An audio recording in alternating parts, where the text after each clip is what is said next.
And we're back. And with us in the studio this morning is Major Garza. Good morning, Major. Good morning. Thank you for being here. Pull that mic right up to you. You got to talk real close. right. Yeah, there you go. Okay. You got to talk close. Glad to have you here. Major Garza is running for County Commissioner Precinct 1. There are 3 in that race. And you have just recently returned from the Middle East? Yeah, served a year in Afghanistan under President Trump. I love that. Yeah. Well, things are quite different now with Trump as president, are they not? Because you've been there under Bush and under Obama. Under Obama, it sucked with Obama. Where they kind of sort of fought a war. Well, just the And different Trump styles. says go get the bad guy. Trump allowed us to go find, fix, and take the enemy out of the battlefield. Yeah. Well, I tell you what, I couldn't have been more impressed with what he's done, and I think a lot of Trump, what you saw by his method, you saw in the Iran situation, where they said, "Nah, we need to turn this down because he'll turn the lights out here if we don't." I think they knew what he would do. And perhaps the others didn't. Well, anyway, we're here to talk about Precinct 1 politics. What do you do as a real job? I know you still hold the rank of major, and you're in the reserve. Correct. So I own a business. I'm a small business owner, and I've been doing that since 1994. And also because I hold a master's degree in human resources and also a bachelor's business administration and information systems management. So I have a array of knowledge that, educated in accredited university. So I teach also. So I've been teaching since 2010. Of course, since I deployed to Afghanistan, working with Special Operations Command, I couldn't do that, so I've been laying low. But should they call me and, they have a class for me to teach, I'm there for Wayland Baptist University. And I also serve as a reservist, so I'm on standby right now. So I'm almost at the end of my career. I got an email the other day that said, hey, submit, fix your paperwork, let us know how you stand. I'm up for promotion. I don't know that I can achieve the next rank, but if I do, that'll be a godsend because, hey, I'm a guy from a 6-man school, Kittiquay, Texas, and to achieve so much, and here, as a military, as the backbone, that's a lot to say. And I thank God, and I thank, our system, American jurisprudence, and everything that America has to give us. Yeah, believe it or not, I've been to Kittiquay. So... I'm sure a lot of people have it. It's up by Turkey, I think. Turkey, yeah, Valley High School. Uh-huh. So another thing, now getting into some of the politics, we've got a lot of issues right now in the county. One of the big issues that everybody wants to talk about is roads. Are you seeing any issues right now with roads that you want to? The road issue, the road issue is kind of difficult to address because if you live in Southwest Lubbock, the roads are improved because the builders created these massive structures and they improved them so much so to sell them. So if you live in northeast, it's unimproved and you want asphalt. So, somebody spent a lot of money. If you buy a house in Precinct 1, it's all improved, but you paid for it.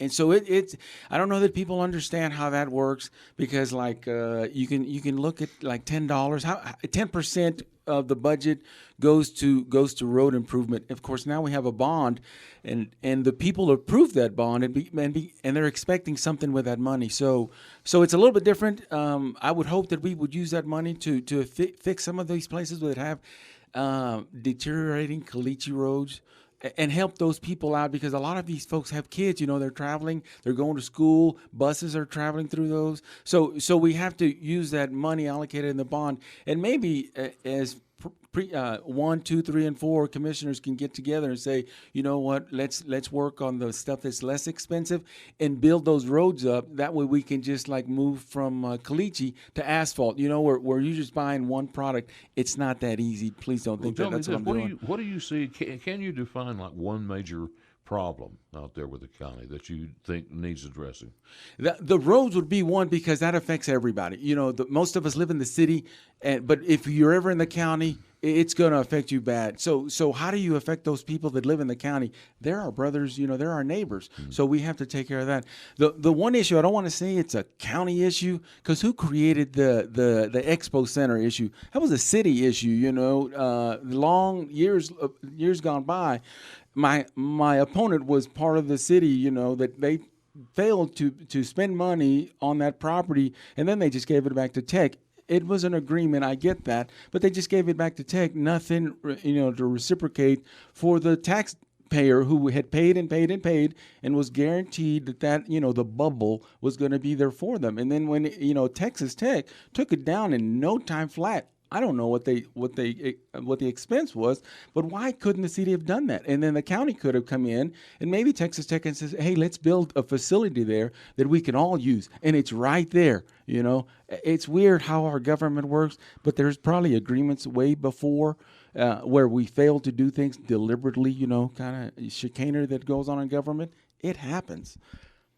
So the Expo Center debacle is one of the things that you're frustrated with. Let me ask you this: they're looking at building it as Expo Center.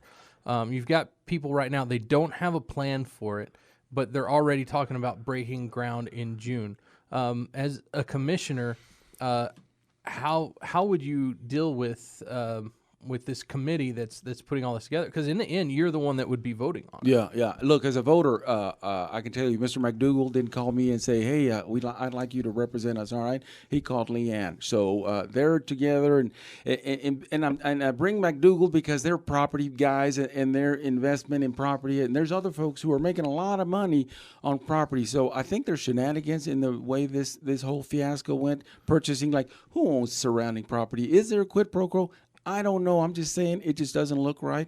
And you're going to commit the taxpayers, not only the city of Lubbock, but you're also committing the county, and it just gets bigger and bigger. There's a lot of millions of dollars that the county spends and the city on contracting. Do you really want the city problems to creep over to the county? That's Leanne. That's my opponent. So that's what I'm fighting for, to stop the nonsense, pull people back, expose some of the, I guess you can say, transparency. There's a lot of stuff. I don't know if you want to call it graft, corruption, but, they teach us ethics and integrity in the military. My opponent talks about ethics and integrity. I don't know what her definitions are, but they're not the definitions I would use for ethics and integrity. So another thing that has been brought up it's not your opponent, but in Precinct 3, is that the jail is going to have to be upgraded, another pod potentially having to be built there. Is that something that you're for? And do you think that the taxpayers are going to have to pay for that? In other words, do you think there's going to have to be another bond?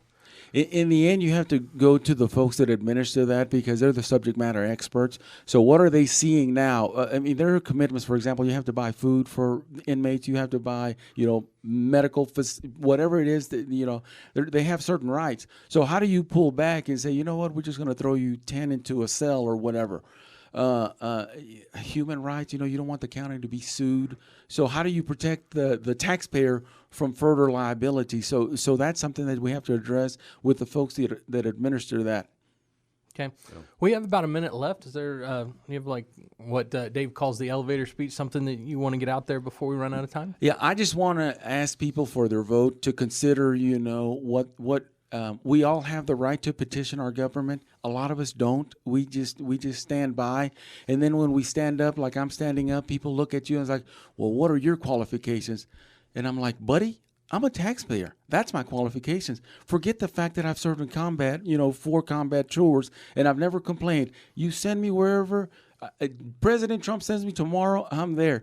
By the way, congratulations to Texas Tech and Patrick Mahomes. Well, Gotta love that. That's fantastic.